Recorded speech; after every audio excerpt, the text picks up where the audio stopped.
शक्ति संचय के पथ पर अनेक प्रकार की कठिनाइयों, विपत्तियों तथा संकटों का प्रधान कारण निर्बलता है।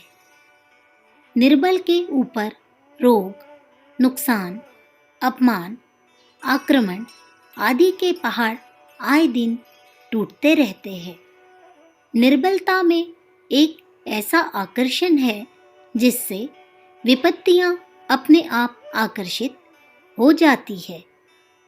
जिसका कुछ नहीं बिगाड़ा है वह भी निर्बल का शत्रु बन जाता है। बकरी की निर्बलता उसके प्राणों को घातक सिद्ध होती है। जंगली जानवर, मनुष्य, यहाँ तक कि देवी देवता भी उसी के रक्त के प्यासे रहते हैं। बदला लेने की शक्ति रखने वाले और आसानी से हाथ न आने वाले सिंह, व्याघ्र, भेड़िया आदि का मांस लेने की किसी की इच्छा नहीं होती। देवी देवता भी इनकी ओर आंख उठाकर नहीं देखते। हिंदू जाति बहुत समय से बकरी बनी हुई है। उस पर भीतर और बाहर से लगातार आक्रमण होते रहते हैं। पिछली शताब्दियों की ओर दृष्टिपात करते हैं तो प्रतीत होता है कि उसे बहुत समय से आक्रमणों का शिकार होना पड़ रहा है। यूनानियों ने हिंदुस्तान पर हमला किया। सिकंदर ने चढ़ाई करके काफी धन जन की हानि पहुंचाई। इसके बाद मुसलमानों के हमले शुरू हुए। एक के बाद एक हमला हुआ। नए नए वंश आते रहे और मनचाही लूट खसौट करते रहे। धर्म विस्तार के लिए उन्होंने जो ज्यादतियां की, हिंदू अबलाओं जिस प्रकार इज्जत लूटी वह किसी से छिपा नहीं है। इसके बाद अंग्रेज, फ्रांसीसी, पोर्तुगीज आदि के आक्रमण हुए। उन्होंने भी अपने ढंग से हुकूमत चलाई और हुकूमत से मिलने वाले लाभों को खूब लूटा। इतने बड़े देश पर, इतनी बहुसंख्यक जाति पर थोड़े से लोगों ने इस प्रकार आक्रमण किए और ऐसी लूट खसोट मचाई, इसे देखकर हैरत होती है। बड़ी संख्या को देखकर छोटी संख्या वाले खुद डर जाते हैं और दुर्व्यवहार करने का दुस्साहस नहीं करते। पर यहाँ तो बिल्कुल उल्टा है। मुट्ठी मुट्ठी भर हमलावरों को तनिक से प्रयत्न में सफलता मिल गई और वे काफी लंबे समय तक निधड़क होकर कब्जा किए बैठे रहे। यह सचमुच ही एक आश्चर्य की बात है। आज सांप्रदायिक दंगों का वातावरण गर्म है। जगह जगह से सांप्रदायिक दंगों के दिल दहला देने वाले समाचार प्राप्त होते रहते हैं, जिनसे प्रतीत होता है कि थोड़े से गुंडे उबल पड़ते हैं और हजारों नर नारियों को गाजर मूली की तरह काट कर रख देते हैं। अपार धन जन की हानि कर देना उनके बाएं हाथ का खेल है। हम अनाथ बालकों की तरह रोते चिल्लाते और इधर उधर भागते हैं। अखबारों में लेख छापते हैं, प्रस्ताव पास करते हैं और अंत में माथा पीटकर चुप हो बैठते हैं। गुंडों का हौसला बढ़ाते हैं।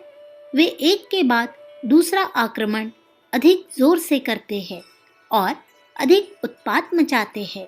हर उत्पात के साथ उनकी पशुवृत्ति तृप्त होती है और लूट का माल हाथ लगता है।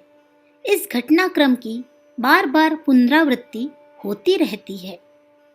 इस दुखद स्थिति पर गंभीरतापूर्वक विचार करने से ऐसा प्रतीत होता है कि हम या तो अशक्त हो गए हैं या हमने अपने को इस रूप में रखा है कि दूसरों द्वारा अशक्त समझे जाने लगे हैं। जरूरत से ज्यादा जो सीधे होते हैं वे बकरी की भांति सताए जाते हैं। इसी कारण हिंदू जाति को अनेकों प्रकार के संकटों का आए दिन सामना करना पड़ता है। हिंदू धर्म दया, शांति, क्षमा और सहिष्णुता का धर्म है। हमारी धार्मिक शिक्षाएं शांति का उपदेश देती है। यह शिक्षा बहुत ही उच्च एवं महान है। यह जितनी उच्च है उतनी ही उच्च कोटि के व्यक्तियों द्वारा प्रयोग में लाए जाने योग्य है। जिस समय आर्य जाति सब प्रकार उन्नत अवस्था में थी, चक्रवर्ती साम्राज्य उसके हाथ में था, उस समय वह इन शिक्षाओं को चरितार्थ करने की स्थिति में थी, जिसमें बल है। जो दंड देने की योग्यता से संपन्न है, उसी वीर को क्षमा शोभा देती है। पैर में चींटी काट ले तो मनुष्य चाहे तो उसे क्षण भर में मसल कर रख सकता है। ऐसी स्थिति में यदि वह उस चींटी के प्रति क्रोध न लावे और दयापूर्वक उसे क्षमा कर दे, तो यह क्षमा उसके लिए शोभनीय है, प्रशंसा के योग्य है। परंतु यदि कोई भयंकर भेड़िया आक्रमण कर और नृशंसतापूर्वक अपने बालकों को खाने लगे तो उसका प्रतिरोध न करना क्षमा नहीं कहा जा सकती। यह कायरता या अशक्यता ही ठहरेगी। क्षमा वीरों का धर्म है, अशक्तों का नहीं। जो पूर्ण स्वस्थ है उसके लिए खीर, पुआ, मोहन भोग, घी, रबड़ी का सेवन लाभदायक है। पर जो रोग से चारपाई पे पड़ा है, उठकर खड़े होने की शक्ति जिसमें नहीं है, उसके लिए वे पौष्टिक पदार्थ लाभदायक नहीं है। उसके लिए तो वे अहितकर परिणाम ही उपस्थित करेंगे। वे निर्बल जो अपने न्यायोचित अधिकार की रक्षा नहीं कर सकते, अपनी आत्मरक्षा में सफल नहीं होते, यदि शांति और क्षमा की रट लगाते हैं तो समझना चाहिए कि अपनी निर्बलता और कायरता को छुपाने का एक थोथा बहाना ढूंढते हैं। मुकाबला करने को धर्म ग्रंथों और राजकीय कानूनों का समर्थन प्राप्त है। हमें अपनी दुर्गति को रोकना है तो बकरी की स्थिति से ऊंचा उठना होगा। किसी पर आक्रमण करने का, किसी को सताने का उद्देश्य कदापि न रखते हुए आत्मरक्षा के लिए हमें शक्ति संपन्न बनना चाहिए। आतताइयों के आक्रमण का मुंह तोड़ उत्तर देने की क्षमता हमारे अंदर जैसे उत्पन्न होती जाएगी, वैसे अकारण सर के ऊपर टूटते रहने वाले अनर्थों से छुटकारा मिलने लगेगा। अंग्रेजी की एक कहावत है कि शक्ति का प्रदर्शन शक्ति के प्रयोग को रोकता है। जिसके पास शक्ति होती है उसको उसका प्रयोग बहुत कम करना पड़ता है।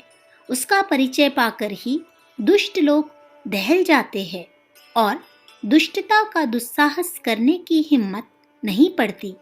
पर जहाँ वह निधड़क होते हैं कि न तो हमारे आक्रमण का मुकाबला किया जाएगा और न पीछे कोई दंड मिलेगा, वहाँ उनकी दुष्टता नंगे रूप में नाचने लगती है। ऐसी विषम स्थिति से बचने का एकमात्र उपाय शक्ति का परिचय देना ही है। बकरी की माँ कब तक दुआ मांगती रहेगी? निर्बल की रक्षा बातूनी जमा खर्च से नहीं हो सकती। धन कमाने और धर्म चर्चा करने की ओर आज हमारे समाज की प्रवृत्तियां विशेष रूप से है, पर यह दोनों कार्य भी तब तक ठीक प्रकार नहीं हो सकते जब तक अमन चैन का वातावरण न हो। अशांत वातावरण का कारण शक्ति संतुलन का बिगड़ जाना है। इसे ठीक किए बिना जीवन की कोई दिशा स्थिर नहीं रह सकती।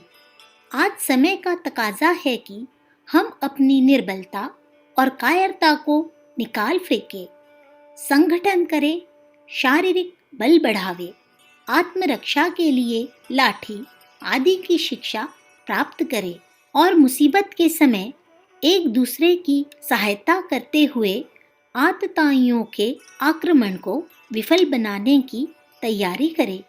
हम आत्मरक्षा के साधनों से जब सुसज्जित हो जाएंगे, तभी बकरी की स्थिति से छुटकारा पा सकेंगे। बाहर से और भीतर से होने वाले आक्रमण से बचने के लिए शक्ति संचय के पथ पर अग्रसर होना चाहिए। शक्ति से ही शांति स्थापित होती है। अखंड ज्योति, नवंबर सन 1946, पृष्ठ संख्या 3-4। विचार क्रांति दूत YouTube चैनल को सब्सक्राइब करें एवं अगली वीडियोस प्राप्त करने के लिए बेल आइकन दबाएं। धन्यवाद।